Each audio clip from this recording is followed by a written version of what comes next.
আগে হাতে বাকি আর মাত্র কয়েকটা দিন। অন্য বছর এই সময় পা ফেলার জায়গা থাকে না কুমোরটুলিতে। ঠাকুর তৈরির কাজ তো থাকেই, পাশাপাশি ভিড় জমান সাধারণ মানুষও। কেউ যান ছবি তুলতে, আবার কেউ যান জেলা থেকে কুমোরটুলি ঘুরতে। এমনকি বিদেশি পর্যটকদের দেখাও মিলত সেখানে। আর সেই ভিড়ের জন্য বরাবরই মৃৎশিল্পীরা বিরক্তি প্রকাশ করতেন।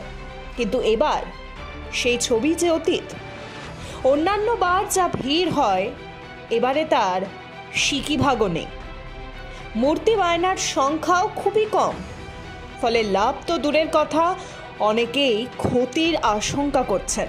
দুর্গাপুজোর আগে কুমোরটুলি ঘুরে দেখা গেল শিল্পীরা কাজ করছেন ঠিকই, কিন্তু সেই কাজ দেখতে ঘরের বাইরে এখন ভিড়ই নেই।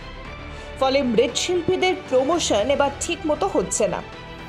এই সময় দুর্গার পাশাপাশি গণেশ এবং বিশ্বকর্মার মূর্তি তৈরি করতে গিয়ে দম ফেলার সময় পান না শিল্পীরা।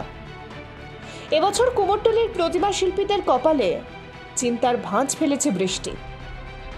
খামখেয়ালি বৃষ্টিতে সময় মতো প্রতিমা শুকোনো যায়নি বলে জানিয়েছেন অনেকেই। ফলে তাঁদের মূর্তি তৈরিতে দেরি হচ্ছে।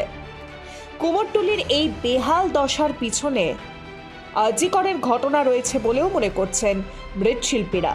আজিকর কাণ্ড প্রভাব ফেলেছে সমাজের সব স্তরে। দলে দলে রাস্তায় নেমেছেন সাধারণ মানুষ। পুজোর দিকে যেন নজরই নেই আপামর বাঙালির।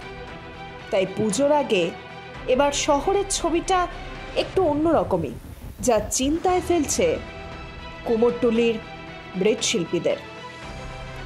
Bureau report, Ritam Bangla.